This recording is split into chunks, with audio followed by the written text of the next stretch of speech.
உயிரோடு தமிழோடு இணைந்திருக்கிறீர்கள். ஐஎல்சி தமிழ் உயிரோடு தமிழில் அன்பர்களே, அரசியல் களம் தாயகத்திலிருந்து தாயக உடவியலாளர் இராமேதர் இணைகின்றார். வணக்கம் இராமேதர். வணக்கம் தரண்ணா. நண்பர்களுக்கும் நேர வணக்கம். உங்களுக்கும் நண்பர்கள் சார்பாக வணக்கத்தை தெரிவித்துக் கொண்டு, இராமேதரன், இன்றைய நிகழ்ச்சியில் நாங்கள் தொடர்ந்து தமிழர் தாயகத்தில் நடைபெறுகின்ற விடயங்களை பார்ப்போம். குறிப்பாக இன்று உங்களோடு நான் உரையாட விரும்புகின்ற விடயம் என்னவென்று சொன்னால், துள்ளிசை பாடகர் ஒரு கலைஞன் பயங்கரவாத தடைச்சட்டத்தின் கீழ் கைது செய்யப்பட்டு விளக்கமறியலில் வைக்கப்பட்டிருப்பதாக செய்திகள் வருகின்றது. என்ன நடந்ததுன்றதை கூறுவீர்களா? உண்மைதான். பாடகர் சங்கீதன் அவர்கள் கைது செய்யப்பட்டு பயங்கரவாத தடைச்சட்டத்திலே அவர் கைது செய்யப்பட்டிருந்தார். கைது செய்யப்பட்டது மட்டுமல்லாமல் அவர் இப்போது விளக்கமறியலிலே வைக்கப்பட்டு யாழ்ப்பாணம் சிறைச்சாலையிலே அடைக்கப்பட்டிருக்கிறார். உண்மையிலே நான் நினைக்கிறேன், சாவச்சேரியிலே இடம்பெற்ற ஒரு ஆலய இசை நிகழ்வு ஒன்றிலே எழுச்சி பாடல்கள் பாடப்பட்டிருக்கின்றது. அங்கே பாடப்பட்ட அந்த பாடல் பதிவை அவர் எடிட் செய்து வேறு ஒரு எழுச்சி பாடலாக ஒரு விடுதலை புலிகள் காலத்து அவர்களுடைய அந்த நிலையை வெளிப்படுத்தக்கூடிய வகையிலான ஒரு பாடலாக அவர் அதை தன்னுடைய சமூக வலைத்தளத்திலே பதிவேற்றியிருந்தார்.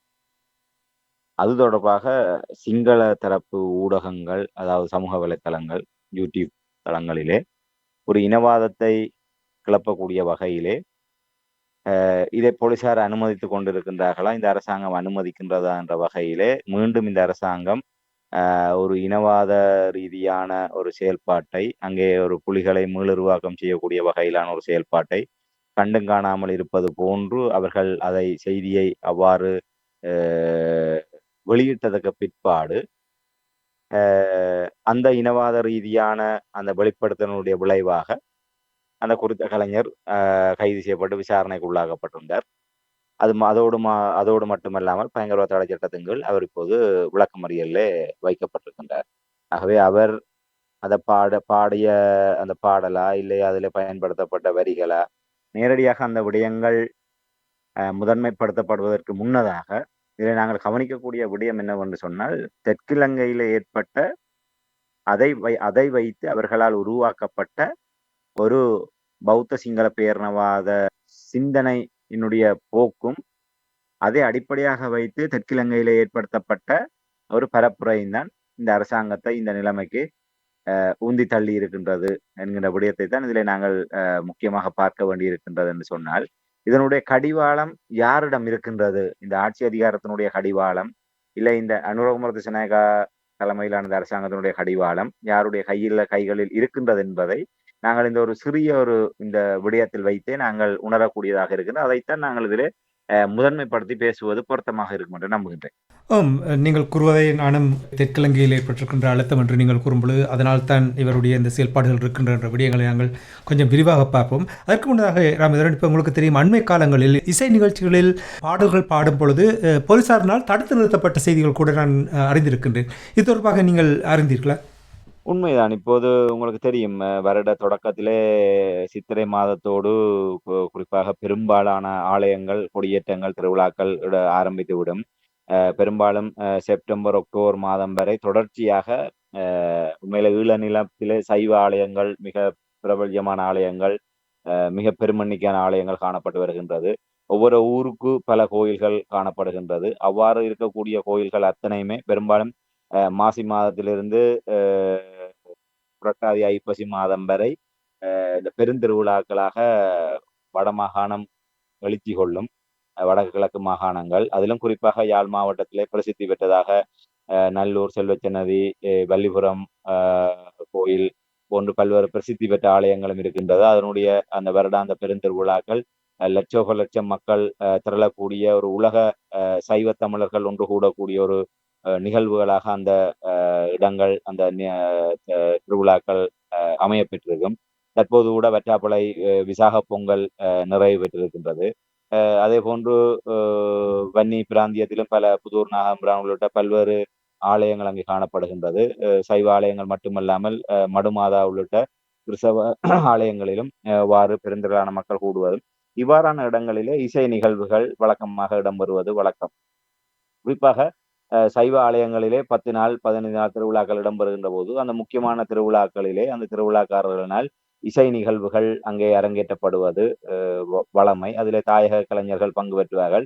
சிலர் தென்னிந்திய கலைஞர்களை வரவழைத்து அந்த இசை நிகழ்ச்சிகளை நடத்துவார்கள். அண்மை காலமாக இந்த போர் இடம்பெற்ற காலப்பகுதியிலே எங்களுடைய வாழ்வே ஒரு போராட்டத்தோடு இரண்டரை கலந்த ஒரு ஒரு வாழ்வாக எங்களுடைய வாழ்வு அமைந்திருக்கின்றது. கடந்த காலத்திலும் இது நடைபெற்று வந்தது. தற்போதும் அது நடைபெற்று வருகின்றது. மேலே தவில் நாதஸ்வர கலைஞர்களாக இருக்கட்டும், இல்லை இசை நிகழ்வுகளிலே பாடகர்களாக இருக்கட்டும், இல்லை இசை கலைஞர்களாக இருக்கட்டும், அந்த இசை கருவிகளின் ஊடாக, அந்த இசை ஓசையினூடாக, இல்லை அந்த குரல் ஓசையினூடாக அந்த தாயக எழுச்சி பாடல்களை, அந்த மக்கள் மனங்களிலே இருக்கக்கூடிய அந்த உணர்வுகளை அ பிரதிபலிக்கின்ற வகையிலாக, மக்களை மனம் கவரக்கூடிய வகையிலான பாடல்களை பாடுவது என்பது வழக்கமான ஒன்று. அதுல குறிப்பாக இப்ப இப்ப நேரடியாக அந்த போராட்ட காலத்திலே அந்த போராட்டத்தை வெளிச்சேர்க்கக்கூடிய வகையிலே, இல்லை போராட்டத்தை சார்ந்து மக்களிடையே வரவேற்பை பெற்ற பாடல்கள் இருக்கின்றது. அந்த பாடல்கள் தவில் நாதஸ்வர கலைஞர்களால் வெளிப்படுத்தப்படுவதும், இசைக்கலைஞர்கள் இப்போது வெளிப்படையாக அந்த இசை மேடைகளிலே அந்த பாடல்கள் மீள பாடப்படுவதும், ஒரு சர்ச்சைக்குரிய சில வார்த்தைகளை அவர்கள் தவிர்த்து விட்டு, அந்த பாடல்களில் சில இடங்களிலே உண்மையிலே இலங்கையிலே ஒரு சட்ட சிக்கல்களை ஏற்படுத்தக்கூடியதான இப்ப விடுதலை புலிகளையோ, இல்லை தலைவர் பிரபாகரன் அவர்களையோ வெளிப்படையாக குறிப்பிடக்கூடிய வார்த்தைகள் இருந்தால், அந்த வார்த்தைகளை ஏதாவது அர்த்தங்கள் மாற்றி, ஆனால் அந்த பாடலை பார்க்கின்ற கேட்பவர்களுக்கு நிச்சயமாக விளங்கும். அது என்ன பாடல், எதற்காக அந்த பாடல் உருவாக்கப்பட்டது, பாடப்பட்டது என்று. ஆக அப்படித்தான் பல இடங்களிலே நடைபெற்று வருகின்றது. இப்போது இந்த அன்ரோமர் திசாநாயக்க அரசாங்கம் வந்ததுக்கு பிற்பாடு பல்வேறு வடிவங்களிலே இவ்வாறான அழுத்தங்கள், நெருக்கடிகள் பிரயோகிக்கப்படுவதை காணக்கூடியதாக இருக்கின்றது. இந்த ஒரு சில வாரங்களுக்குள்ளாக யாழ்குடா நாட்டிலே இவ்வாறான சம்பவங்கள் அடுத்தடுத்து அரங்கேறி வருகின்றது. குறிப்பாக அவ்வாறான ஆலய நிகழ்வுகளிலே நடைபெற்ற இசை நிகழ்வுகளிலே அவ்வாறு ஒரு எழுச்சி பாடல்களை பாடியதாக அந்த அந்த பாடிக்கொண்டிருக்கின்ற சம நேரத்திலே அங்கே போலீசார் அங்கே சென்று அந்த பாடல்களை தடுத்து நிறுத்திய சம்பவம் எல்லாம் இடம்பெற்றிருக்கின்றது. ஆனால் அவர்களுக்கு விளக்கம் வழங்கப்பட்டிருக்கின்றது. அந்த பாடல்கள் முற்றிலுமாக எல்லா பாடல்களும் தடை செய்யப்பட்ட இயக்கத்தை சார்ந்த பாடல். விடுதலை புலிகளுடைய காலத்திலே முழுக்க எல்லாமே ஒரு புரட்சி பாடல்களாக இருந்தாலும் ஒரு தத்துவ பாடல்கள், இல்லை பாடல்கள் அந்த சினிமா என்கின்ற அந்த வரையறைக்குள் சென்று சமூக பொருளை ஏற்படுத்தாத வகையிலே ஒரு பொதுவான பாடல்கள் எல்லாம் நிறைய இருக்கின்றது. அப்படிப்பட்ட அந்த பாடல்கள் எல்லாம் அதிலே பொருத்தமான பாடல்களை எடுத்துத்தான் இப்போது இவர்கள் பாடி வருகின்றார்கள். ஆகவே அந்த விளக்கங்களில் அவர்களுக்கு வழங்கப்பட்ட போதிலும் அவர்கள் அந்த இடத்திலே நின்று அந்த பாடல்களை தடுத்து நிறுத்துவதும், இல்லை அந்த நெருக்கடிகளை கொடுப்பதும், பாடகர்களுக்கு நெருக்கடிகளை கொடுக்கின்ற சம்பவங்களை நாங்கள் இந்த கடந்த ஒரு சில வாரங்களாக அந்த விடயங்களை எல்லாம் அவதானிக்கூடியதாக இருக்கின்றது. ஆகவே ஒரு அன்ரோமர் திசாநாயக்க அரசாங்கத்தினுடைய காலம் என்பது ஒரு மறைமுகமாக அல்லாமல் நேரடியாகவே ஒரு தமிழர்களுடைய குரல் வளையை நசிக்கக்கூடிய வகையிலே தமிழர்களை ஒரு அடக்குமுறை சூழலுக்குள் மீண்டும் கொண்டு வரக்கூடிய வகையிலான நிகழ்வுகளாகத்தான் நாங்கள் இதை பார்க்க முடியும். எனக்கு ஆச்சரியமாக இருக்கிறது என்னவென்று சொன்னால், இப்போ ஒரு பாடல் பாடுவதை குற்றமாக பார்க்கிறார்கள் என்றால், எவ்வாறு அனுரகுமார திசாநாயக்கனுடைய அரசாங்கம் மே 18 உங்களுக்கு தெரியும் இனக்கருவறுப்பு நடைபெற்ற நாள், மாவீரர் நாள், இவை யாவுமே எந்த ஒரு தடையுமின்றி தமிழ் மக்கள் தங்களுடைய உறவினர்கள், தங்களுடைய அன்பர்கள், தங்களுடைய நண்பர்கள், குடும்ப உறுப்பினர்கள், இறந்தவர்களை நினைவு கூறுவதற்கு எந்த ஒரு தடையும் இருக்காது, ஐநாவினுடைய சாசனத்தின்படி அடிப்படை மனித உரிமை என்று கூறி அந்த மக்களை எந்த ஒரு விதத்திலும் எந்த ஒரு குழப்பத்தையும் ஏற்படுத்தாமல் நினைவு கூற அனுமதித்ததுக்கும் வெறும் பாட்டு பாடுவதற்கு இப்படி நடத்துவதற்கு என்ன காரணம்? உண்மையில இதுல ஏற்கனவே நாங்கள் கூறியிருந்தோம். இது அன்ரோமர் திசாநாயக்க அரசாங்கம் உளப்பூர்வமாக இந்த விடயங்கள் எதிலுமே ஈடுபடவில்லை என்பது நன்றாக தெரியும். அதாவது சர்வதேசத்தை ஏமாற்றி சர்வதேசத்திலிருந்து தங்களை பணியெடுப்பதற்கும் காலவாசத்தை பெறுவதற்குமாக கடந்த கால அரசுகளை போன்று இவர்கள் ஒரு தந்திரமாக சில விடயங்களை செய்து வருகின்றார்கள். அதாவது ஜெனீவாவை அடிப்படையாக வைத்து மனித உரிமைகள் சார்ந்து, இல்லை தமிழ் மக்களுடைய விவகாரம் சார்ந்து ஏற்படக்கூடிய அனைத்துலக நெருக்கடிகளை தணிப்பதிலே இந்த நினைவுகூறல் என்பது மிக பிரதானமான ஒன்றாக காணப்படுகின்றது. ஏற்கனவே ஐநா மனித உரிமை பேரவையினுடைய தீர்மானத்திலே அந்த நினைவுகூறல் உரிமை என்பது ஒரு சர்வதேச மனிதாபிமான மனித உரிமை சட்டமாக, மனித உரிமை ஒரு ஒரு உரித்தாக அது அடையாளப்படுத்தப்பட்டு அந்த ஐநா மனித உரிமை பேரவை தீர்மானமாகவே அது கொண்டு வரப்பட்டிருக்கின்றது. அந்த போரிலே உயிரிழந்தவர்களை நினைவு கூறுகின்ற உரிமையை தடுக்க முடியாது, அது தமிழ் மக்களுக்கு வழங்கப்பட்டே ஆக வேண்டும் என்கின்ற விடயம் கூறப்படும். இறுதியாக மனித உரிமை பேரவையினுடைய ஆணையாளர் அவர்கள் இங்கே யாழ் மாவட்டத்துக்கு வந்தபோது கூட இந்த அணையா விளக்கு போராட்டத்தின் போது அங்கே சென்று அந்த மக்களை நேரடியாக சந்தித்த போது கூட அந்த விடயங்கள் எல்லாம் ஒரு முதன்மைப்படுத்தப்பட்டது. ஆகவே சர்வதேசத்தினுடைய பார்வையிலே அந்த விடயம் ஒரு முதன்மையாக்கப்பட்டிருக்கின்ற நிலைமையிலே அந்த நினைவேந்தலை அனுமதிப்பதனூடாக புறச்சூழலை அவர்கள் நெருக்கடியில் வைத்துக்கொண்டு அந்த நினைவு நாட்களை அதை அனுமதிக்க விடுவதனூடாக சர்வதேசத்திடமிருந்து இவர்கள் தங்களுக்கான வெகுமதிகளை பெற்றுக்கொள்கின்ற ஒரு நோக்கத்துக்காக மட்டுமே அது அனுமதிக்கப்படுகின்றது. என்றால் உங்களுக்கு தெரியும், மாவீரர் நாளை இவர்கள் அனுமதிக்க விட்டாலும் கடந்த ராஜபக்சேக்களுடைய காலத்திலே இல்லை அதற்கு பின்னரான காலத்திலே மாவீரர் நாள் நிகழ்வுகளை முன்னெடுத்ததாக அந்த சம்பவங்கள் அந்த சந்தர்ப்பங்களை அடிப்படையாக வைத்து இன்றும் பலர் பயங்கரவாத தடை சட்டத்திலே இந்த 1.5 ஆண்டுகளுக்கு கைது செய்யப்பட்டிருக்கின்றார்கள். ஆகவே இவர்கள் ஏதாவது ஒரு காரணங்கள் அதிலே முன்னின்று செயல்படுபவர்களையோ இல்லை அந்த நிகழ்வுகளை ஏதாவது ஒரு தங்களுக்கு சாதகமாக ஏதாவது கிடைக்கக்கூடிய விடயங்களை எடுத்து அதை அடிப்படையாக வைத்துக்கொண்டு அவர்களுக்கு நெருக்கடிகளை கொடுப்பதனூடாக எதிர்காலத்திலே இவ்வாறான நெருக்கடிகளின் மூலமாக நாங்கள் அனுமதித்திருக்கின்றோம், அவர்களாக இதில் ஆர்வம் காட்டவில்லை என்பதாக காட்டக்கூடிய வகையிலே அந்த ஒரு மறைமுக உளவியல் ரீதியான ஒரு அழுத்தத்தையும் நெருக்கடிகளையும் கொடுப்பதனூடாக காலப்போக்கிலே அந்த மக்களிடையே ஒரு அதில் அதை நோக்கிய ஈடுபாட்டை குறைக்கலாம் என்று இவர்கள் நம்புங்க. ஆனா அது அவர்களுடைய பகல் கனவாகத்தான் முடியும். வெளியே இருந்து பார்க்கின்ற போது இது அன்னூர் அரசாங்கம் எல்லாவற்றையுமே திறந்து விட்டிருக்கின்றது, எல்லாமே அனுமதித்திருக்கின்ற நல்லாட்சி காலத்தில் கூட அதெல்லாம் அனுமதிக்கப்பட்டது. மாவீரர் நாள் கொண்டாடுவதற்கு அனுமதிக்கப்பட்டது, முள்ளிவாய்க்கால் நிலையம் அனுமதிக்கப்பட்டது. அதுக்கு அது இதே போன்று மறைமுகமாக பல்வேறு நெருக்கடிகள் அது உபாயங்கள் கைக்கொள்ளப்பட்டது. இவர்களும் அதே விடயத்தை பின்பற்றி வருகின்றார்கள். ஆகவே மே 18 நவம்பர் 27 நிகழ்வுகளை எல்லாம் கொண்டாட விட்டு விட்டார்கள். ஆகவே இவர்கள் இது எல்லாம் செய்கின்றார்கள் என்றால் ஏதாவது காரணம் இருக்கும் என்று நாங்கள் கருதிவிட முடியாது. எல்லாமே ஏதோ ஒரு வகையிலே தமிழர்கள் மீதான அடக்குமுறையினுடைய வெளிப்பாடாகத்தான் நாங்கள் பார்க்க முடியும். ஆகவே இந்த வென்று பயங்கரவாத தடை சட்டத்தில் கைது செய்யப்பட்டு அவர் விளக்கமறியலில் வைக்கப்பட்டிருக்கின்றார் என்று சொன்னால் சிந்தித்து பாருங்கள், அவர் செய்த குற்றம் என்ன? அந்த புலிகளை மீளுருவாக்கம் செய்கின்றது என்று சொன்னால் அந்த புலிகளுடைய மீளுருவாக்கம் என்று சொன்னால் வெறுமனே ஒரு பாடலினால் செய்துவிட முடியுமா? இல்லை ஒரு பாடல் கலைஞனால் அதை உருவாக்கி விட முடியுமா என்று நீங்கள் இந்த விடயங்களை எல்லாம் செய்து கொண்டிருக்கின்றீர்கள். இப்போது கூட இராணுவ வீரர்களுக்காக போர் வெற்றி தினத்தை கொண்டாடுகின்றீர்கள். பயங்கரவாதத்தை முற்றாக இல்லாத ஒழிக்கும் 3 தசாப்தங்கள் உலகத்திலே அதிபயங்கரமான பயங்கரவாத அமைப்பாக இருந்த புலிகள் அமைப்பை இல்லாமல் செய்து நாட்டை மீட்டு நாட்டிலே சுபீட்சத்தை கொண்டு வந்தது இராணுவத்தினர். ஆகவே அந்த இராணுவத்தினருக்கு நாங்கள் எந்த விதத்திலுமே நாங்கள் துரோகம் இழைக்க மாட்டோம், இராணுவத்தினரை பாதுகாப்போம் என்ற வகையிலே இராணுவத்துக்கு விழா எடுத்து அந்த இராணுவத்தினுடைய வெற்றியை கொண்டாடக்கூடிய அளவில் இருக்கக்கூடிய அரசாங்கம் மறுவளத்திலே இப்படியான விடயங்களை எல்லாம் செய்வது உண்மையிலே அது ஒரு ஒரு ஒரு இரண்டுபட்ட நிலைப்பாடாகத்தான் இருக்கின்றது. ஆகவே அன்றோமுறை திசாநாயக்க அரசாங்கம் உளப்பூர்வமாக தமிழர்களுடைய நினைவேந்தல் உரிமைகளையோ இல்லை ஏனைய விடயங்களையோ அவர்கள் அனுமதிப்பதாக இப்ப இதெல்லாம் ஒரு அன்பித்த உதாரணம். இதுக்கெல்லாம் வேறு என்ன காரணம் இருக்க முடியும்? ஆகவே இது என்னை பொறுத்த வரையிலே அப்படி நாங்கள் பார்த்துருவோம். அதையெல்லாம் அனுமதித்து விட்டார்கள். ஆகவே இது ஏதோ எங்களுடைய பக்கத்திலே பிழை இருக்கின்றது, ஏதோ ஒரு முகாந்திரம் இருக்கின்ற காரணத்தினால் தான் அவர்கள் இதை செய்திருக்கின்றார்களோ என்று சிந்திக்கக்கூடிய வகையிலே நாங்கள் அதை பார்க்க முடியாது என்பதுதான் என்னுடைய நிலைப்பாடு. அப்படி என்றால் பாடலை உருவாக்கி மேடையில் பாடுவது அல்லது சமூக வலைத்தளங்களில் போடுவது இது ஒரு பாரதூரமான குற்றமா? அப்படி நாங்கள் கருதிவிட முடியாது. என்றால் இப்ப இதை விட உளவு விடயங்கள் எல்லாம் நடைபெற்றுக் கொண்டிருக்கின்றது, மேடை பேச்சுகள் இடம்பெற்று வருகின்றது. அவ்வாறான ஒரு நிலைமைகள் இருக்கின்ற போது இதனூடாக அவர்கள் கூறுவதை போன்ற ஒரு நிலையை உருவாக்கிவிட முடியாது என்பதைத்தான் நாங்கள் ஆணித்தரமாக கூற முடியும். ஒரு பாடல் அவர் பாடியிருக்கின்றார், அந்த பாடல் ஒரு மக்களுடைய ஒரு பொழுதுபோக்காகத்தான் அந்த பாடல் அந்த மேடை அந்த இடம் கடந்து செல்கின்றது. அது சமூக வலைத்தளங்களிலே பகிரப்படுகின்ற போது இல்லை சமூக வலைத்தளங்களிலே தரவேற்றம் செய்யப்படுகின்ற போது அதனுடைய நிலைமை என்பது வேறு விதமாக தான் காணப்படும். அது ஒரு ஒரு புலம்பெயர் சமூக வலைத்தள பகிர்வு என்பது அது ஒரு திறந்த வழியிலே ஒரு பரந்துபட்ட ஒரு நிலையாகத்தான் அது மாற்றமடையும். அவ்வாறான நிலைமைக்கு செல்கின்ற போது அதனூடாக பார்க்கப்படுகின்ற பார்வையாளர்கள் அந்த பரப்பு என்பது அது வேறு தளத்துக்கு செல்லும்.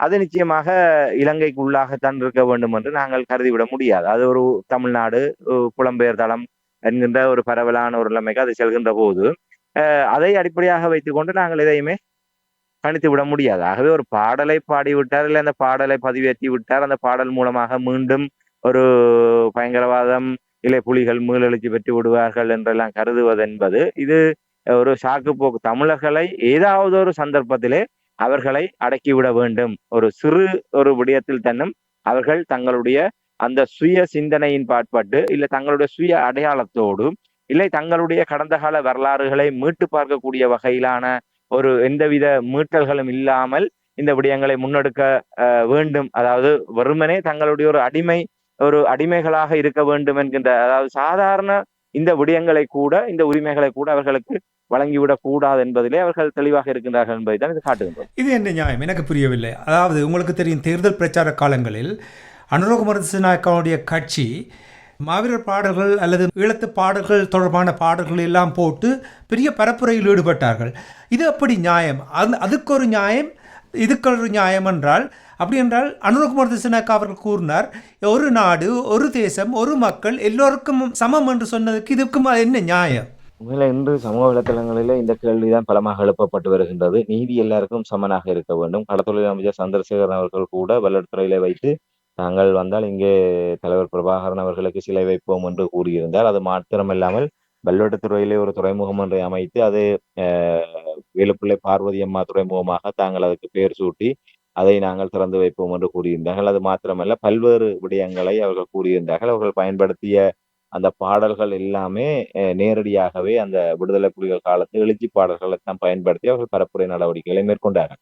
அந்த பரப்புரை நடவடிக்கையின் போதும் அதை பயன்படுத்தினார்கள். தங்களுடைய சமூக வலைத்தள பரப்புரை நடவடிக்கையிலும் அந்த பாடல்களை இணைத்து அவர்கள் தங்களுடைய பரப்புரை காணொலிகளை இந்த பாடல்களை இணைத்து அவர்கள் பரப்புரை நடவடிக்கையில் ஈடுபட்டார்கள். ஆகவே இப்ப நீங்கள் உங்களுடைய வாக்கு அரசியலுக்காக அதை பயன்படுத்துகின்ற போது மீளுருவாக்கம் இல்லை, பயங்கரவாதத்தை மீளெழுச்சி கொள்ள செய்தல், இல்லை புலிகளுடைய மீளுருவாக்கம் என்கின்ற நிலையெல்லாம் வராது. ஒரு சுயமாக ஒரு கலைஞன் அதை பாடி அதை பதிவேற்றம் செய்தால் வரும் என்று சொன்னால் இது உண்மையிலே ஏற்றுக்கொள்ளக்கூடிய விடயம் அல்ல. ஆகவே நீதி என்பது உண்மையிலே அந்த பாடல் ஊடாக அப்படி ஏதாவது ஒன்று நடக்குமாக இருந்தால், இப்ப இது கடந்த காலங்களில் எல்லாம் இவ்வாறான சம்பவங்கள் இடம்பெற்றுக் கொண்டிருக்கின்றது. அதாவது அந்த பாடல் நிகழ்வு ஏதாவது ஒரு சம்பவம் நிச்சயமாக உங்களுக்கு முன்னுதாரணமாக இருக்க வேண்டும். இப்படி இதற்கு முன்னர் ஒரு பாடல் பாடப்பட்டது, இல்லை இந்த சந்தர்ப்பங்களிலே விடுதலை புலிகள் காலத்து எழுச்சி பாடல்கள் பாடப்பட்டது, அதன் காரணமாக மக்களிடையே மீண்டும் ஒரு புரட்சியின் நிலை ஏற்பட்டிருக்கின்றது. மக்களிடையே மீளவும் ஒரு அவ்வாறான அரசாங்கத்துக்கு எதிரான ஒரு நிலைப்பாடு வலுவடைந்து வருகின்றது. ஆகவே நாங்கள் தொடர்ச்சியாக இதை அனுமதிக்க முடியாது என்கின்ற வகையில் உங்களிடம் ஏதாவது ஒரு ஆதாரபூர்வமான நிலைப்பாடு இருக்க வேண்டும். ஆகவே இதுக்குமே இல்லாத ஒன்று. மக்களுடைய இது ஒரு ஆதரவை கொண்டு வருமே தவிர அதனால் தான் அவர்கள் பயன்படுத்தினார்கள். இந்த விடயத்தை பேசினால், இந்த விடயத்தை கையிலே எடுத்தால் தான் தங்களுக்கு வாக்கு கிடைக்கும் என்கின்ற ஒரு நப்பாசையில் அவர்கள் அதை பயன்படுத்தினார். ஆகவே இது ஒரு இரட்டை வேடம். அவர்கள் தங்களுக்கு தேவை என்று வருகின்ற போது அதை பயன்படுத்தி விட்டு இன்று ஒரு அப்பாவி ஒரு தமிழ் கலைஞனை இவ்வாறு ஒரு பயங்கரவாத தடை சட்டத்தின் கீழ் கைது செய்து இவ்வாறு அவரை விளக்குமறியலை வைப்பது என்பது அனுரகுமார திசாநாயக்க அரசாங்கத்துடைய இரட்டை வேடத்தை தான். இது எங்களுடைய மக்கள் நன்றாக புரிந்து கொள்ள வேண்டும். இந்த கேள்வியை தான் இந்த சமூக வலைத்தளங்களை மிக வலுவாக எழுப்பி கொண்டிருக்கின்றார்கள். அவர்களுக்கு ஒரு நீதி, இவருக்கு ஒரு நீதியா என்கின்ற வகையிலே தான இந்த விடயங்கள் முன்வைக்கப்பட்டு வருகின்றது. அது மட்டுமல்ல, அனுரகுமார திசாநாயக்க அரசாங்கம் உங்களுக்கு தெரியும், அனுரகுமார திசாநாயக்க அவர்கள் பயங்கரவாத தடை சட்டத்தை முற்றாக இல்லாமல் செய்ய வேண்டும் என்பதிலே முதன்மையாக இருந்து செயல்பட்ட ஒருவர் அந்த தரப்பு. ஆகவே அவர் ஜனாதிபதி அனுரகுமார திசாநாயக்காவாக இருக்கட்டும், இல்லை தேசிய மக்கள் சக்தியிலே இருக்கக்கூடியவர்களாக இருக்கட்டும், பயங்கரவாத தடை சட்டத்தை முற்றாக ஒழிப்போம் என்று கூறியவர்கள் இன்று அதே பயங்கரவாத தடை சட்டத்தை கவசமாக வைத்துக் கொண்டு அதே முன்னே அரசுகள் பயணித்த அதே பாதையிலே இவர்களும் தமிழர்களுடைய குரல் வலையை நசித்து அவர்களை ஒரு தங்களுடைய அந்த அதிகார ஒரு அச்சுறுத்தலுக்கு கீழ் தமிழ் மக்களை அடிபணிய வைக்க வேண்டும் என்கின்ற அந்த நிகழ்ச்சி நிரலை தொடர்ந்து கொண்டிருக்கின்றார்கள் என்று சொன்னால், அந்த நிலைப்பாடுதான் இதிலே முதன்மைப்படுகின்றது. இதுல நீதி அவர் செய்தாரா இவர் செய்தாரா என்கின்ற அளவுகோலின் அடிப்படையில் இல்லாமல், அது தாங்கள் அரசாங்கம் தாங்கள் எதை வேண்டுமென்றாலும் செய்வோம் என்கின்ற ஒரு நிலையிலே அவர்கள் அதை செய்கின்றார்கள். இப்போது தங்களுக்கு தேவை வருகின்ற போது அந்த ஒரு தமிழ் இசைக்கலைஞனை இப்போது கைது செய்து சிறையிலே அடைத்திருக்கின்றார்கள். இதைத்தான் நாங்கள் சொல்லிக் கொள்ளக்கூடியதாக இருக்கும். நீங்கள் இப்ப முன்னிய அரசுகளின் அதே பாதையில் தான் பயணிக்கிறார் அனுரகுமார திசாநாயக்கா என்று சொன்னவுடன் இன்னும் ஒரு கேள்வி எனக்கு வருகின்ற என்னவென்றால், உங்களுக்கு தெரியும், தெற்கிலங்கையில் ஏற்படுகின்ற நெருக்குவாரம், பொருளாதார நெருக்குவாரம், இனி பிக்குகளுடைய பிரச்சனைகள் தொடர்பாக எல்லாம் பார்க்கும் பொழுது அங்கே தொடர்ந்து மாறி மாறி சறுக்கல்கள் வந்து இருக்கின்றது. அந்த சறுக்கல்களை சமாளிப்பதற்காக திசை திருப்பும் ஒரு நாடகமாக நீங்கள் இதை பார்க்கிறீர்களா? நிச்சயமாக அதுதான் உண்மை. என்றால் இன்று தெற்கிலங்கையிலே மீண்டும் ஒரு பொருளாதார நெருக்கடி என்பது ஒட்டுமொத்த இலங்கை தீவும் முகம் கொடுக்க வேண்டிய நிலைமைக்கு தள்ளப்பட்டிருக்கின்றது. கோத்தபாய ராஜபக்ச அரசாங்கம் இருந்த போதை விட மிக மோசமான நிலையை நோக்கி நாடு நகர்ந்து கொண்டிருக்கின்றது. இன்று அத்தியாவசிய பொருட்கள், எரிபொருள், சமையல் எரிவாயு உள்ளிட்டவற்றினுடைய விலை அதிகரிப்பு என்பது மிக சடுதியாக அதிகரித்து கொண்டிருக்கின்றது. அது மாத்திரமல்லாமல் சமையல் எரிவாயுனுடைய விலை முன்னெப்போதும் இல்லாத அளவுக்கு உச்சம் தொடுகின்ற அளவுக்கு அதனுடைய விலை அதிகரிப்பு காணப்படுகின்றது. அநேகமாக நாங்கள் சில நிகழ்ச்சிகளுக்கு முன்னர் கூறியதைப் போன்று 1 லிட்டர் பெட்ரோலினுடைய விலை ரூ. 500 500 தொடக்கூடிய அளவுக்கு நிலைமைகள் கையை மீறி சென்று கொண்டிருப்பதாக கூறக்கூடியதாக இருக்கின்றது. அவ்வாறான ஒரு நிலைமை வருமாக இருந்தால் அதனுடைய சங்கிலி தொடர் நடவடிக்கையாக ஏனைய உணவுப் பொருட்கள், உற்பத்தி பொருட்கள், ஏனைய சகல விடயங்களுக்குமான செலவினங்கள் என்பது சடுதியாக அதிகரிக்கின்ற போது மக்களால் வாழ்க்கை செலவை முகம் கொடுக்க முடியாத அளவுக்கு மக்கள் தள்ளப்படுகின்ற ஒரு நிலைமை இருக்கின்றது. எரிபொருளுடைய விலையேற்றம் என்பது அந்த எரிபொருளை பாவிக்காத மக்கள் மத்தியில் கூட அதனுடைய சுமையை கொண்டு செல்லும் என்றால் அந்த இலங்கையிலே பொருட்களுடைய விநியோகத்திலே அடிப்படையாக எரிபொருள் அமைந்திருக்கின்றது. ஆகவே எரிபொருள் செலவு என்பது அந்த பொருட்களுடைய கொள்முதல் விலையை தீர்மானிக்கின்ற ஒன்றாக மாறப்போகின்றது. ஆகவே அவ்வாறு எரிபொருள் செலவு அதிகரிக்கின்ற போது அங்கே பொருட்களுடைய விலையும் அதிகரிக்கும். அதன் காரணமாக மக்கள் மீது அந்த சுமை நேரடியாக சுமத்தப்படக்கூடிய ஒரு நிலைமை இருக்கின்றது. ஆகவே நாடு மெல்ல மெல்ல மீண்டும் ஒரு அசாதாரண நிலைமையை நோக்கி நகர்ந்து கொண்டிருக்கின்றது. இப்போது டாலருக்கு எதிரான அந்த ரூபாவினுடைய பெறுமதி ஒரு குறைவடைந்து இப்போது ஒரு நிலை பேணப்படுவதாக காட்டப்பட்டாலும் அது எவ்வளவு தூரம் நிலையாக நிற்கும் என்பது இதுவரை தெரியாது. ஆகவே நாடு அவ்வாறு பல விடயங்களிலே இவர்களுக்கு எதிராக இவர்களுடைய கையை மீறி சென்று கொண்டிருக்கின்றது. அதை விட நீங்கள் குறிப்பிட்டதை போன்று இந்த புத்த பிக்குகளுடைய நிலைமை என்பது இன்று சிங்கள பௌத்தர்களே அதை எதிர்க்கின்ற அளவுக்கு நிலைமைகள் கைமீறி சென்று கொண்டிருக்கின்றது. இன்று உங்களுக்கு தெரியும், ஒரு பாலியல் வன்புணர்வு சம்பந்தப்பட்ட ஒரு விடயத்திலே ஒரு மூத்த பௌத்த பிக்கு ஒருவர், அவர் கிட்டத்தட்ட அட்டாவதானியாக 8 அந்த பௌத்த நிலையங்களை தலைமை பொறுப்பு வகிக்கக்கூடிய ஒருவராக இருந்த ஒரு வயது முதிர்ந்த ஒரு பௌத்த பிக்கு ஒரு சிறுமி ஒருவரை தொடர்ச்சியாக பல ஆண்டுகள் பாலியல் இச்சைக்கு பயன்படுத்தினார் என்கின்ற விடயம் இன்று ஆதாரத்தோடு அம்பலமாகி இன்று அவர் கைது செய்யப்பட்டிருக்கின்றார். அது மாத்திரமல்லாமல் இன்று வருகின்ற தகவல்களின் அடிப்படையிலே கடந்த சில வருடங்களாகவே இவ்வாறான பாலியல் துஷ்பிரயோகங்கள் உள்ளிட்ட விடயங்களிலே நூற்றுக்கணக்கான பௌத்த பிக்குகளுக்கு எதிரான முறைப்பாடுகள் பதிவாகி இருக்கின்றது. அதாவது பாலியல் வன்முணர்வாக இருக்கட்டும், இல்ல சிறுவர் துஷ்பிரயோகமாக இருக்கட்டும், அவ்வாறான சம்பவங்களோடு நேரடியாக தொடர்புபட்டு முறைப்பாடு பதிவு செய்யப்பட்டு நடவடிக்கைக்கு உட்படுத்தப்பட்ட சம்பவங்களே நூற்றுக்கணக்கான சம்பவங்கள் கடந்த 3 ஆண்டுகளில் பதிவாகி இருப்பதாக சொல்லப்படுகின்றது. அது மாத்திரமே உங்களுக்கு தெரியும், அண்மையிலே வெளிநாடு ஒன்றிலிருந்து இளம் பௌத்த பிக்குகள் கோடிக்கணக்கான பெறுமதியான போதைப் பொருட்களை கடத்தி தம்மோடு எடுத்து வந்து கைது செய்யப்பட்டார்கள். ஆக இதெல்லாம் அவர்களுடைய அந்த பௌத்த சிங்கள அந்த அந்த பிம்பம் தகர்க்கப்பட்டு கொண்டிருக்கின்றது. ஆக இன்று இவர்களுக்கு எதிராக உண்மையாக ஒரு பௌத்தத்தை பாதுகாக்க வேண்டும், அந்த பௌத்த விடயத்தை பேண வேண்டும் என்ற அடிப்படையிலே இதற்கு எதிராக எல்லாம் அங்கே ஒரு கொந்தளிப்புகள் தெற்கிலங்கையில உருவாகி கொண்டிருக்கின்றது. இது அரசாங்கத்துக்கு ஒரு நெருக்கடி உருவாகுவதால் இவர்கள் அந்த பௌத்தத்தின் மீது நடவடிக்கை எடுக்கின்ற போது அவர்களுக்கு பௌத்த மகாசங்கங்களிடமிருந்து கடும் நெருக்கடிகள் உருவாக்கப்பட்டு கொண்டிருக்கின்றது. என்று ஒரு முழுமையாக அவர்கள் மீது சட்டத்தை பிரயோகிக்க முடியாத அளவுக்கு இந்த அரசாங்கம் சில இடங்களிலே திணறிக் கொண்டிருப்பதை காணக்கூடியதாக இல்லை. அவர்கள் கூட இதை மறைமுகமாக விரும்ப மாட்டார்கள். இப்படியாக ஒரு பௌத்த துறவிகள் இவ்வாறான ஒரு ஒழுக்கக்கேடான சீர்கேடான விடயங்களிலே அவர்கள் ஈடுபடுகின்றார்கள் என்று அதை வெளிப்படுத்தக்கூடிய வகையிலானதாக இது அமைந்துவிடும் என்ற காரணத்தால் அதை கூட மூடி மறைக்க முற்படுவார்கள். அது இப்படி பல வழிமுறைகளிலே இவர்கள் முதன்மையாக தங்களுக்கு அரசாங்கத்தின் மீதான பொருளாதார நெருக்கடி, மக்கள் அதிருப்தியை திசை திருப்ப வேண்டும். மற்றது இந்த பௌத்த துறவிகள் மீதான இவ்வாறான சமூக புரள்வான விடயங்களோடு தொடர்பட்ட விடயங்களை திசை திருப்பி மக்களை வேறு ஒரு நிலைக்கு கொண்டு செல்ல வேண்டும். இது தெற்கிலங்கையில் ஏற்படுகின்ற கொதிநிலை என்பது உண்மையிலே அது ஒரு பாரிய சிக்கலை உருவாக்கும். அதை நன்றாக உணர்ந்திருக்கின்றார்கள். அந்த மக்களை சிங்கள பௌத்த பேரினவாதத்தோடு ஊடாடக்கூடியவர்களே அந்த பௌத்த துறவிகளுக்கு எதிராக நடவடிக்கை எடுக்க வேண்டும், அவர்களை ஏதாவது செய்ய வேண்டும் என்கின்ற அளவிலே அவர்களுக்கு எதிரான ஒரு கருத்துருவாக்கம் அங்கே வலுப்பெற்று வருவது என்பது உண்மையிலே தெற்கிலங்கையிலே ஒரு வேறு விதமான சூழலைத்தான் அது தோற்றுவிக்க போகின்றது. அது நிச்சயமாக அரசாங்கத்துக்கு ஒரு அரசியல் உறுதிப்பாடற்ற தன்மையை கூட ஒரு ஏற்படுத்தக்கூடிய நிலைமை இருக்கின்றாக. இப்போ இந்த விடயங்கள் ஒரு சிங்கள பௌத்த பேரினவாதத்தை ஒரு குதூகலப்படுத்தக்கூடிய ஒரு வகையிலானதாகத்தான் இந்த விடயம் பார்க்க முடியும். ஏனால் இப்ப இப்ப அவர்களுடைய விடயங்களை பார்க்கின்ற போது, இப்ப நேரடியாக இந்த கைது நடவடிக்கை நடைபெறவில்லை. தெற்கிலங்கையில இருக்கின்ற ஒரு இனவாத ச பின்னணி கொண்ட ஒரு யூடியூப் தளம் ஒன்று, இதை பதிவிட்டு அதற்கு சிங்கள வார்த்தைகளின் ஊடாக அதை அவர்கள் வெளிப்படுத்திய விதம் தான் ஒரு இனவாதத்தை கிளப்பக்கூடிய வகையிலே இருக்கின்றது. ஆகவே அங்கே தெற்கிலங்கையிலே அது ஒரு இனவாத ரீதியாக அங்கே முதன்மைப்படுத்தப்படுகின்ற என்ற காரணத்தினால் தான் இந்த கைது இடம்பெற்றிருக்கின்றது. ஆகவே இந்த பாடலினூடாக பயங்கரவாதம் மீளுருவாக்கம் செய்யப்படுமா இல்லையா என்பதெல்லாம் அது வேறு கதை. இதை அடிப்படையாக வைத்துக் கொண்டு தெற்கிலங்கையிலே ஒரு இனவாதம் தூண்டப்படுகின்றது என்ற செய்தி அங்கே சொல்லப்படுகின்றது. இதற்கு ஒரு சிறந்த ஒரு உதாரணத்தை கூற முடியும். கடந்த முள்ளிவாய்க்கால் மே 18 முள்ளிவாய்க்கால் நினைவு தினத்துக்கு யாழ் குடாநாட்டிலிருந்து மோட்டார் சைக்கிள் பவனியாக சென்ற இளைஞர்கள் அது தொடர்பான தங்களுடைய அந்த டிக்டாக் காணொலியிலே அந்த சமூக வலைதளத்தின் ஊடாக ஒரு காணொலியை வெளியிட்டிருந்தார்கள்.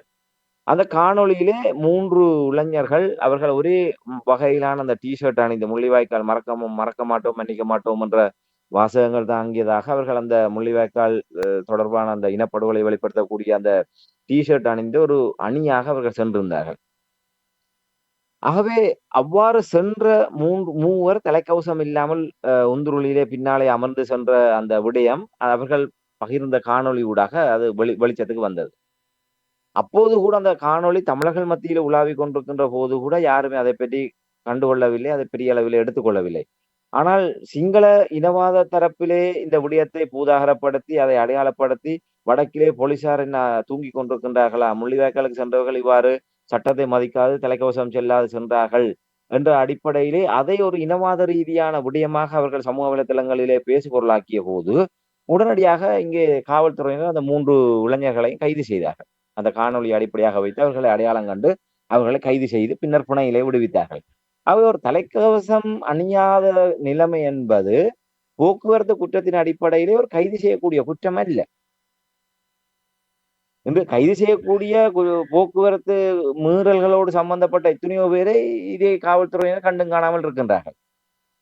ஆனால் அந்த முள்ளிவாய்க்கால் நிகழ்விலே தலைக்கவசம் அணியாமல் சென்று விட்டார் என்கின்ற காரணமும் தெற்கிலங்கையிலே இந்த அரசாங்கம் இந்த விடயங்களெல்லாம் அனுமதிக்கின்றது என்ற வகையிலே அங்கு ஒரு இனவாத ரீதியான ஒரு பரப்புரை மேற்கொள்ளப்படுகின்ற அதை தடுத்து நிறுத்த வேண்டும் என்ற ஒரு நோக்கத்துக்காகவும் இங்கே அவர்கள் கைது செய்யப்பட்டு பிணையிலே விடுவிக்கப்பட்டார்கள். இது சாதாரணமாக ஒரு போக்குவரத்து குற்றமாக தலைக்கவசம் அணியாவிட்டால் அதற்கான தண்ட பணத்தை அவர்கள் நேரடியாகவோ இல்லை நீதிமன்றத்தினூடாகவோ அதை பெற்றுக்கொள்வது என்பது சாதாரண நடைமுறை. அதற்கு கைது செய்ய வேண்டிய அளவுக்கு இல்லை. அவர் கைது செய்கின்ற நிலை ஏன் வருகின்றதுன்னு சொன்னால் தெற்கிலங்கையிலே இனவாதிகளுடைய அந்த கொந்தளிப்பு. அவர் சிங்கள பௌத்த பேரினவாதத்தை காரணங்காட்டி தமிழர்களை அடக்குகின்ற செயல்பாடு என்பது ஒரு ஆரோக்கியமான விடயம் அல்ல. கடந்த காலத்திலும் இதுதான் நடந்தது. இது மிக மிக ஆபத்தான ஒன்று. வரலாறு திரும்புகின்ற ஒரு செயல்பாடாகத்தான் நாங்கள் பார்க்க முடியும். அண்மையிலே யாழ் பல்கலைக்கழகத்திலே அங்கே அமைக்கப்பட்ட வெசாக்கூடு விசமிகளால் அடித்து உடைக்கப்பட்டது. இன்று வரை அது யார் செய்தவர் என்று கண்டுபிடிக்கலாம். ஏனால் சகல இடங்களிலுமே என்று பீடாதிபதி சொல்கின்றார் 2 தடவைகள் முகத்தை மூடி கருப்பு துணிகளால் கட்டியவாறு சிவரால் ஏறி குதித்தவர்கள்தான் அதை செய்தார்கள் என்று காவலாளிகள் அதை தடுத்து நிறுத்தினார்கள் என்றும் பின்னர் நள்ளிரவிலே வந்து அந்த செயல்பாட்டை செய்து சென்றார்கள் என்றும். ஆகவே பல்கலைக்கழக வளாகத்துக்குள் வந்து சென்றதுக்கான காணொலி ஆதாரங்கள் இல்லாமல் இருந்தாலும் அந்த பல்கலைக்கழகம் எந்த பக்கத்து சிவரனால் அவர்கள் வந்தாரோ அந்த இடத்திலிருந்து அதனுடைய வழித்தடத்தில் இருக்கக்கூடிய கண்காணிப்பு கேமராக்களை தொடர் கண்காணிப்பு கொண்டு வருவதனூடாக அவர்களுடைய உடை அவர்களுடைய உடல் அடையாளங்களை வைத்துக் கொண்டு எங்கோ ஒரு இடத்திலே எங்கே தொடக்கத்தில் தான் அவர்கள் வந்திருக்க வேண்டும். ஆக நிச்சயமாக போலீசார் குற்றப்புலனாய்வு நினைத்திருந்தால் அதை கைது செய்திருக்க முடியும். ஆனால் அவர்களை கைது செய்தால் இது இவர்களுடைய ஏற்பாடு நாடகம் என்பது அம்பலத்துக்கு வந்துவிடும். அவர்கள் விரும்புகின்றார்கள் மீண்டும் ஒரு இனவாதத்தை இங்க கிளப்பி தமிழர்கள் சிங்களவர்களுக்கிடையே ஒரு முருகல் நிலையை தோற்றுவித்து தங்களுடைய பலகீனங்களையும் தங்களுடைய ஆட்சியின் மீதான அதிருப்திகளையும் மூடி மறைத்து விட்டு தாங்கள் ஆட்சி அதிகாரத்தை கொண்டு இந்த இனவாத குளிர்காயலுக்குள்ளாக தாங்களுடைய ஆட்சி அதிகாரங்களை நகர்த்தி விடலாம் என்று இந்த அனுகுமரதேச அரசாங்கம் நம்புகின்றது. அதன் காரணமாகத்தான் இப்படியான விடயங்கள் ஊக்குவிக்கப்படுகின்றது.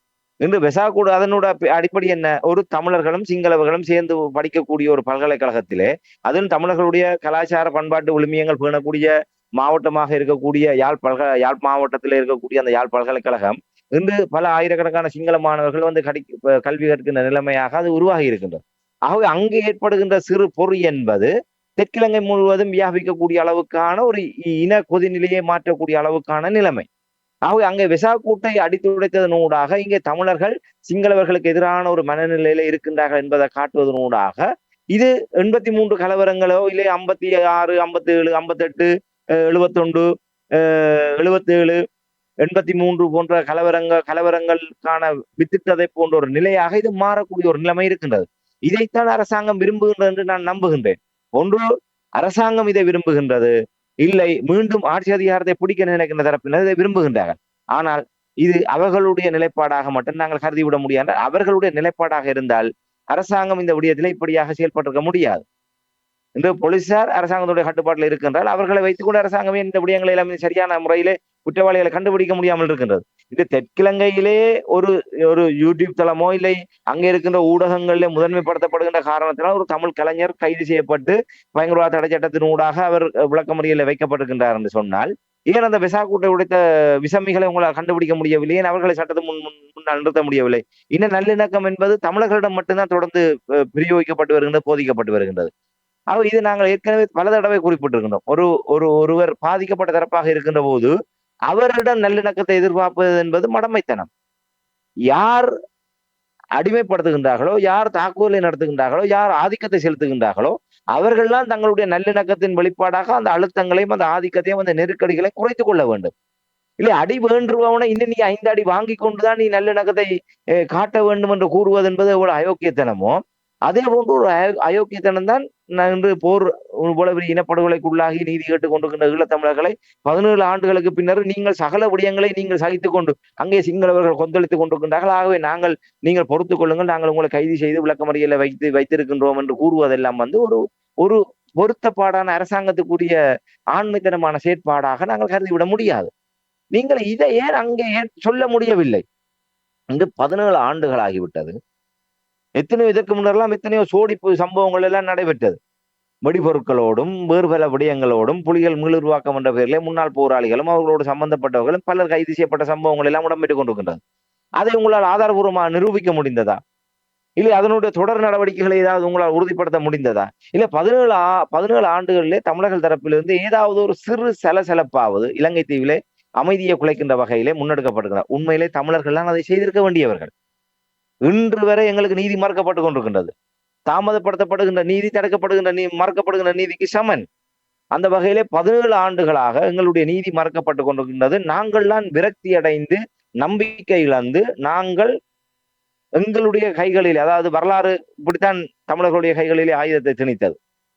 வரலாறு விட்ட வழியில் தான் தமிழர், ஏனால் சிங்கள பௌத்த பேரினவாதம் அடக்குமுறையோடு உயிரோடு தமிழர்களை வேட்டையாடி படுகொலை செய்து காடையர்களை ஏவி விட்டு கொன்று குவித்து உயிரோடும் உயிரற்ற சடலங்களாக நடுவீதியிலே டயரை போட்டும் கொதிக்கின்ற தாருக்குள் உயிரோடு தூக்கி போட்டும் இப்படியாக பல கொடூரமான செயல்களை தமிழர்கள் மீது கட்டவிழ்த்து விட்டது. அதை சிங்கள பௌத்த பேரினவாத அரசாங்கமும் அந்த அரச படைகளும் வேடிக்கை பார்த்தது. பல இடங்களிலே அவர்களே அவ்வாறான ஆயுததாரிகளுக்கும் பாதுகாப்பு கொடுத்தார்கள், பக்கபலமாக நின்றார்கள். அவ்வாறான ஒரு நிலைமையில் தான் தமிழர்கள் வேறு வழி இல்லாமல் தங்களை தற்காத்துக் கொள்வதற்கான ஒரு வரலாற்று தன்னியல்விலே அவர்கள் தமிழ் இளைஞர்கள் கையிலே ஆயுதம் ஏந்த முடிய ஒரு நிலைமை ஏற்பட்டது. இன்று இவர்கள் அவ்வாறான நிலைமையை தான் உந்தி தள்ளி கொண்டு செல்கின்றார்கள். சிங்களவர்களை திருப்திப்படுத்துவதற்காக சிங்களவர்களுடைய கோபத்தை தணிக்கின்ற பேரிலே தமிழர்கள் மீது ஒரு அதர்மமான முறையிலே தமிழர்கள் மீது இந்த நெருக்கடிகள் பிரயோகிக்கப்படுகின்றன. அந்த நெருக்கடிகள் என்பது ஒரு நியாய தர்மத்தின் பாற்பட்ட நெருக்கடிகளாக நாங்கள் கருதிவிட முடியாது. ஆகவே அன்ரோமர் திசாநாயக்க அரசாங்கம் தெற்கிழங்கையிலே ஒரு சிங்கள பௌத்த பேரினவாதத்தின் ஊடாக தங்களுக்கு வருகின்ற நெருக்கடிகளை திசை திருப்புவதற்கும் தங்களுடைய அரசாங்கத்தின் மீதான மக்களுடைய அவநம்பிக்கைகளை திசை திருப்பி, ஏன்னால் இந்த ஒரு விடயத்தினூட காலாகாலமாக நாங்கள் சொல்லு சிங்கள பௌத்த பேரினவாதம் இன்றும் அதனுடைய கோரப்பற்களை அகல விரித்து கொண்டு தமிழர்களிடம் இரத்தப்பழி கேட்பதற்கு துடித்துக் கொண்டிருக்கின்றது. அது அன்ரோமர் திசாநாயக்கா மாறினாலும் சரி, ஆண்டவனே வந்தாலும் சரி, தெற்கிழங்கையினுடைய நிலை இதுதான் என்பதை பல சந்தர்ப்பங்களில் ஆணித்தரமாக கூறியிருக்கிறோம். ஆகவே அந்த கோரப்பற்களை ஒரு தமிழர்களுடைய குருதியை குடிப்பதற்காக ஒரு எந்த நேரமே ஒரு தயார் நிலையில இருக்கக்கூடிய சிங்கள பௌத்த பேரினவாதத்தை தணிக்க முடியாது. அவர்களுக்கு தமிழர்களை நெருக்கடிக்குள்ளாக்குகின்றோம் என்ற போர்வையிலே அந்த சிங்கள பௌத்த பேரினவாதத்தை தீனியிடுவதனூடாக தங்களை தற்காத்துக் கொள்ள முடியும் என்றால் அங்கே தெற்கிலங்கையிலே அது மிகப்பெரிய ஒரு திருப்திப்படுத்தலாக மாறும். இங்கே தமிழர்களை நெருக்கடிக்கு உள்ளாக்க சிங்கள பௌத்த பேரினவாதம் ஒரு பேருவகை கொள்ளும். அவர்களை சந்தோஷப்படுத்துவதற்காகவும் அவர்களை ஒரு குதூகலப்படுத்துவதற்காகவும் தமிழர்களை அடக்குகின்ற செயல்பாடுதான் இந்த இன்று நாடு இலங்கை சுதந்திரம் பெற்று 78வது ஆண்டிலும் இன்று இப்படியான ஒரு துர்ப்பாக்கியமான நிலைமையில இலங்கை நிற்பதற்கான காரணம் இந்த வரலாற்று பின்புலம். ஆகவே அதை மாற்றுகின்றோம் என்ற பெயரிலே மீண்டும் அவ்வாறான ஒரு இரத்த சரித்திரத்துக்கு அனுரகுமார திசாநாயக்க அரசாங்கம் நாட்டை இட்டுச் செல்கின்றார்கள் என்பதற்கான அறிகுறிகளாகத்தான் நாங்கள் இதை காட்ட முடியும். என்றால் இது ஒரு ஆபத்தான அறிகுறி. இன்று யாழ் பல்கலைக்கழகத்திலே ஆயிரக்கணக்கான சிங்கள மாணவர்கள் படிக்கின்ற இடத்துல இது ஒரு எங்களுக்கான ஒரு அபாய சமிக்கையாக இதை நாங்கள் பார்க்க வேண்டும். இதை நாங்கள் இலகுவாக கடந்து விட முடியாது. நாளை அந்த யாழ் பல்கலைக்கழக வளாகத்துக்குள்ள ஒரு சிங்கள மாணவனோ மாணவியோ ஒரு கொலை செய்யப்பட்டு அங்கே ஒரு சடலமாக மீட்கப்படுகின்ற ஒரு நிலைமை வருமாக இருந்தால் அங்கே உண்மையான விசாரணைகள் வருவதற்கு முன்னதாகவே அது ஒரு இனவாத ரீதியாக அந்த விடயம் பூதாகரப்படுத்தப்பட்டு அது தமிழர்கள் மீதான ஒரு வன்முறைக்கு வித்திடக்கூடிய சந்தர்ப்பம் இருக்கிறது. உங்களுக்கு தெரியும், நான் நினைக்கிறேன் சில வருடங்களுக்கு முன்னாடி யாழ் பண்ணை கடல் பகுதியிலே நான் நினைக்கிறேன் ஒரு கடற்படையோ இராணுவத்தைச் சேர்ந்த ஒருவர் அங்கே சடலமாக கத்தி குத்துக்குள்ளாகி ஒரு பெண் ஒருவர் அங்கே கத்திக்குள்ளாகி உயிரிழந்திருக்கிறார். நான் உயிரிழந்தார படுகாயமானதாக தெரியவில்லை. ஆனால் அவர் தப்பி சென்றவர் கைது செய்யப்பட்டதற்கு பிற்பாடான் அவரும் இராணுவத்தைச் சேர்ந்த ஒருவர் என்று தெரிந்தது. இல்லை என்று சொன்னால் அந்த நிலை எப்படி வந்திருக்கும்? ஒரு இராணுவத்தைச் சேர்ந்த ஒருவர் யாழ்ப்பாணத்திலே ஒரு பட்டப்பகலில் வைத்து கொல்லப்பட்டிருக்கின்றார் என்றால் அது ஒரு இனவாத ரீதியாக அங்கே பார்க்கப்பட்டிருக்கு. அங்கே தெற்கிலங்கையிலே ஒரு தமிழர்களுக்கு எதிரான இன கொந்தளிப்பை உருவாக்குவதற்கான அடிப்படையாக மாறி இருக்கும். இன்று இந்த பெசாக்கூடு உடைப்பின் ஊடாக நிச்சயமாக மாணவர் தரப்பிலே அது மறக்கப்பட்டிருக்கின்றது. தமிழ் மாணவர்களும் இணைந்துதான் அந்த பெசாக்கூடுகளை அமைத்து அந்த சூழலை ஒரு ஏற்படுத்தி இருந்தார்கள். தமிழ் மாணவர்கள் அவ்வாறு ஒரு சிறுபிள்ளைத்தனமாக தங்களுடைய பல்கலைக்கழக வளாகத்துக்குள்ளாக தமிழ் மக்களுடைய ஒரு விடுதலை அரசியலுக்கு இல்லை தமிழ் மக்களுக்கு ஒரு பாதிப்பை ஏற்படுத்தக்கூடிய வகையிலே அவ்வாறான செயல்பாடுகளை அவர்கள் இதை வைக்கக்கூடாது எதிர்ப்பார்களை தவிர வைத்ததுக்கு பிறகு அவ்வாறான ஒரு சின்ன பிள்ளைத்தனமான செயல்பாடை அவர் செய்திருக்க மாட்டார்கள். அது மாணவர்களினாலும் அது கூட்டாக கண்டிக்கப்பட்டிருக்கின்றது. ஆகவே இது உடனடியாக அரசாங்கம் தாமதிக்காது அந்த விசமிகளை கண்டறிய வேண்டும். இன்று தமிழர்கள் என்று சொன்னால் உடனடியாக தேடி கண்டுபிடித்து கைது செய்கின்ற இந்த அரசாங்கம் ஏன் அந்த விசாக்கூட்டை உடைத்தவர்களை இன்று வரை கைது செய்யவில்லை? ஏன் அவர்களை கைது செய்ய முடியாமல் இந்த காவல்துறை வேடிக்கை பார்க்கின்றது என்று சொன்னால் அவர்கள் இதை விரும்புகின்றார்கள் தான் அர்த்தம். ஆகவே மீண்டும் இலங்கை தீவு ஒரு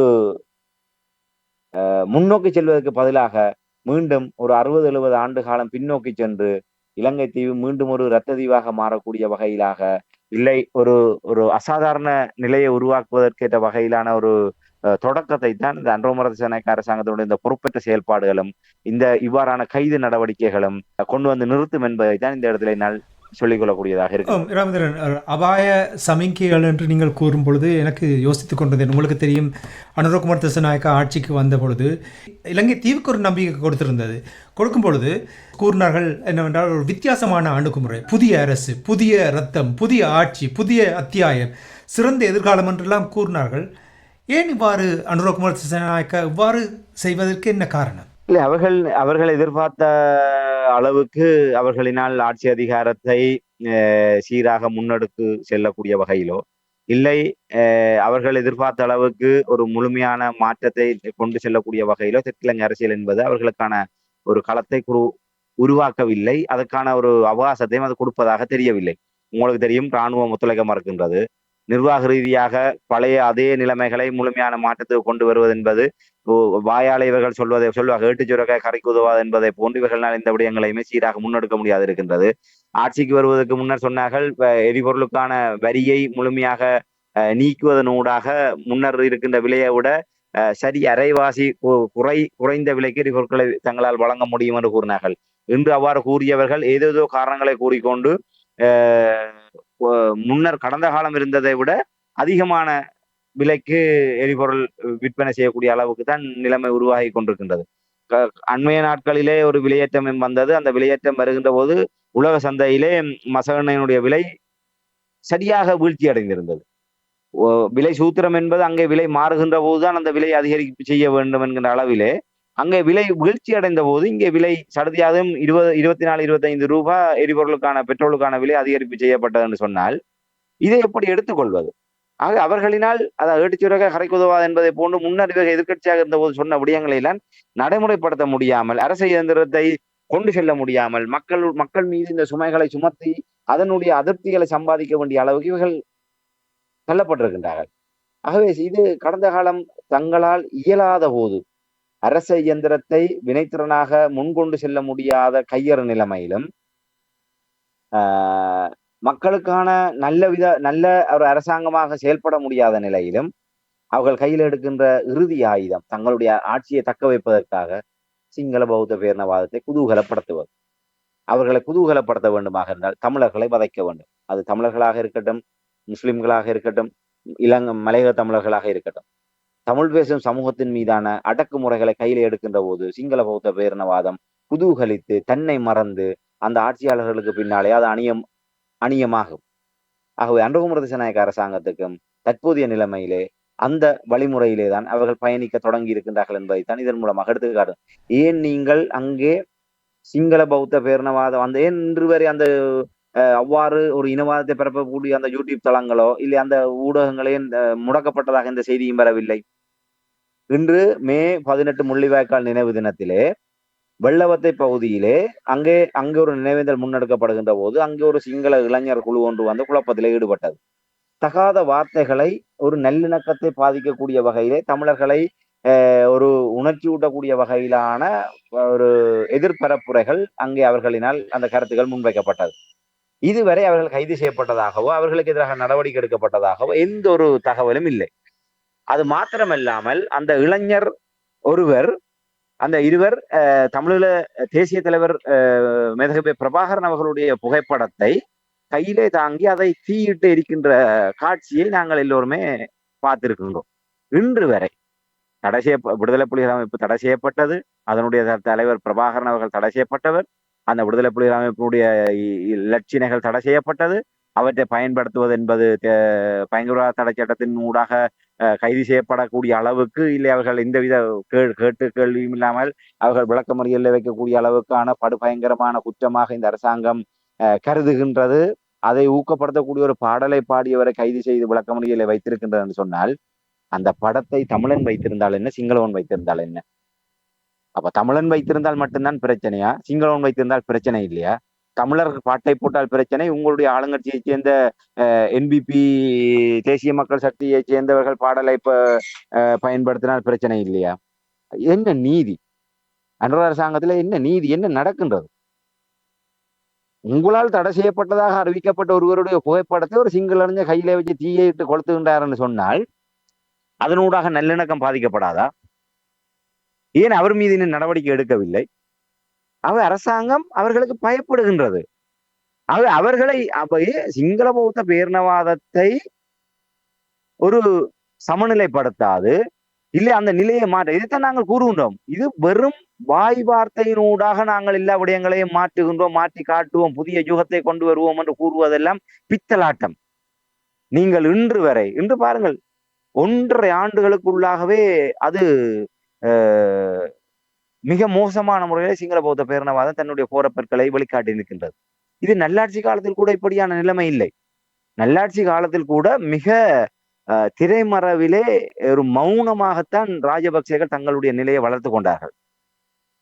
ரணில் மைத்திரி கூட்டரசாங்கம் இடம்பெற்ற காலப்பகுதிகளிலே மிக ரகசியமாக உள்ளக நடவடிக்கை ஊடாகத்தான் பௌத்த விகாரைகள் சிங்கள கிராமங்களில் சென்று ராஜபக்சேகள் ஒரு இனவாத ரீதியான பரப்புரையை இப்போது இந்த ஆட்சி அதிகாரத்தை எங்களுடன் நாங்கள் இழந்ததுக்கு பிற்பாடு நாடு மிகப்பெரிய ஒரு அபாய நிலைமையில சென்றிருக்கின்றது. புலிகளுடைய மீளுருவாக்கம் நடைபெறுகின்றது. இவர்கள் நாட்டை 2ஆக பிரிக்கப் போகின்றார்கள்.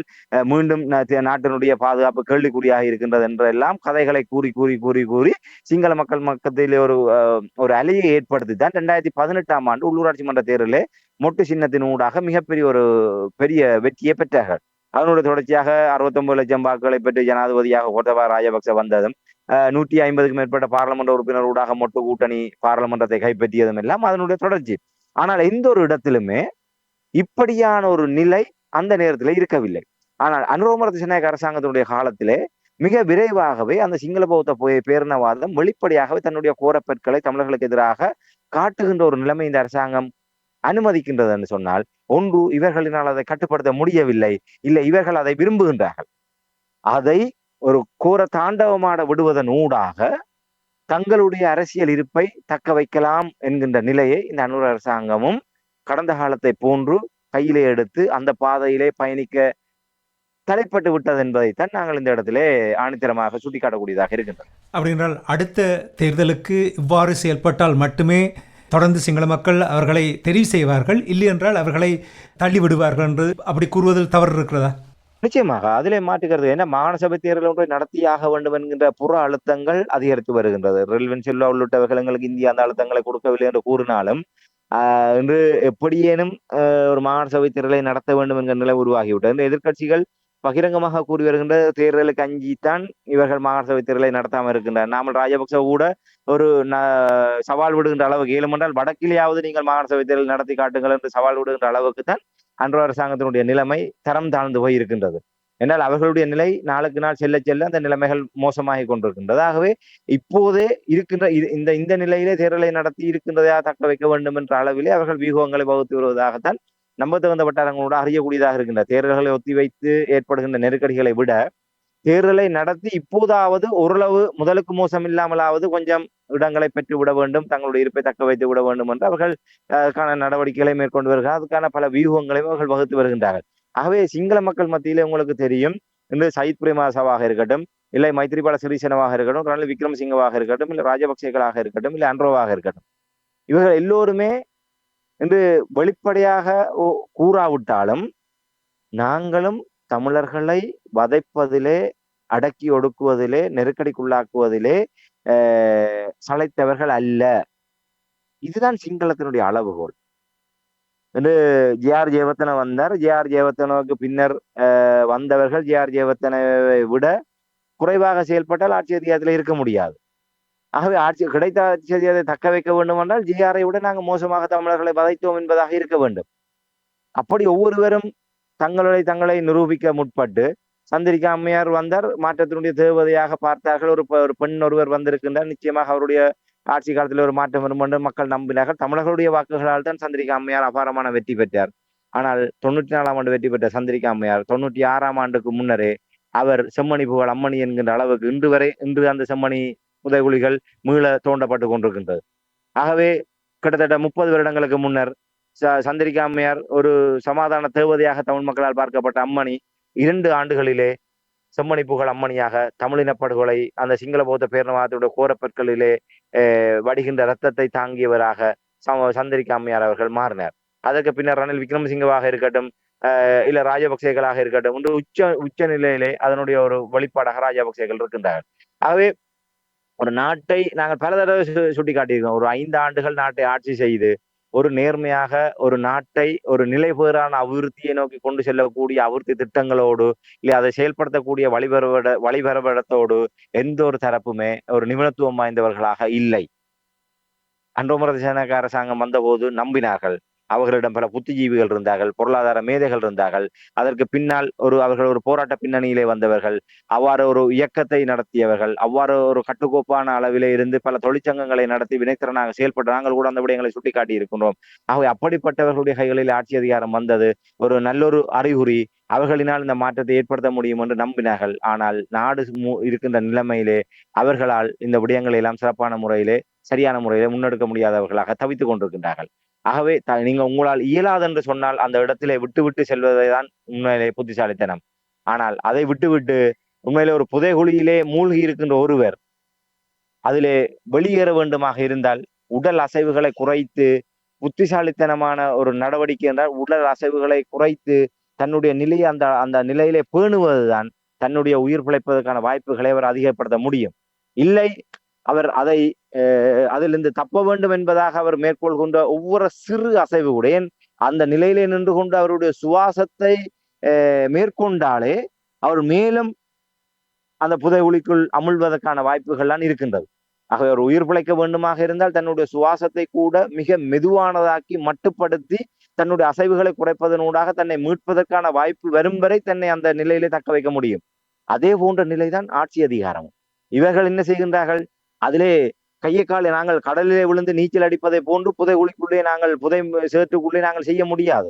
அவ்வாறு நாங்கள் கையை காலை அசைக்க நாங்கள் மேலும் அந்த புதைகுழிக்குள்ளே அமிழ்ந்து கொண்டிருப்போம். ஆகவே அன்ரோமர திசாநாயக்காவும் அவ்வாறான ஒரு நிலையில் தான் இந்த அரசாங்கமும் மேலும் மேலும் அந்த சிங்கள பௌத்த பேரினவாத சாக்கடைக்குள்ளாக அவர்கள் மூழ்கக்கூடிய அளவுக்கான நடவடிக்கைகளாகத்தான் இதை பார்க்க முடியும். ஆகவே மாகாண சபை தேர்தல் நெருங்கி வர வர வர அவர்களுக்கு தெரியும் அப்படியே நடத்த வேண்டும், நடத்துகின்ற சூழல் எப்போது வரும் என்று. ஆகவே அதற்கு முன்னர் நாங்களும் சளைத்தவர்கள் அல்ல, இதோ பாருங்கள் நாங்கள் தமிழர்களை இப்படியெல்லாம் நடத்தி இருக்கின்றோம் என்பதாக காட்டி அதை சிங்கள பௌத்த பேரினவாத வாக்குகளாக அறுவடை செய்வதற்கு தமிழர்களுடைய வாக்குகளை ஏதாவது ஒரு விடயத்திலே அவர்கள் கவர்ந்து விடலாம். ஒரு பகுதியளவேனும் எடுத்து விட்டால் போதுமானால் அவர்களுக்கு தேவை தங்களுடைய அடிப்படை இருப்பு என்பது சிங்கள பௌத்த பேரினவாதம், அந்த சிங்கள பகுதிகளில் இருக்கக்கூடிய தெற்கிழங்கை வாக்கு வங்கி. ஆகவே தெற்கிழங்கை வாக்கு வங்கிகள் எதிர்த்தரப்புக்கு கரைந்து போய்விடாது, தங்களிடம் அது இருக்க வேண்டும், இல்லை மேலும் வலுப்படுத்த வேண்டும் என்கின்ற ஒரே நோக்கத்துக்காகத்தான் இந்த விடயம் இருக்கின்றது என்பதை நாங்கள் மறக்க முடியாது. நன்றி ராமேந்திரன். துள்ளிசை பாடகர் சங்கீதன் அவர்களுடைய கைது தொடர்பாக பயங்கரவாத தடைச்சட்டத்தின் கீழ் கைது செய்த விடயங்களை உயிரோடை தமிழ் உறவுகளோடு பகிர்ந்து கொண்டமைக்காக உயிரோடை தமிழ் அன்பர்கள் சார்பாக நன்றி கூறிக்கொண்டு மீண்டும் இன்னொரு நிகழ்ச்சி இணைந்திருப்போம். அதுவரைக்கும் நன்றி, வணக்கம். நிச்சயமான நன்றி, வணக்கம்.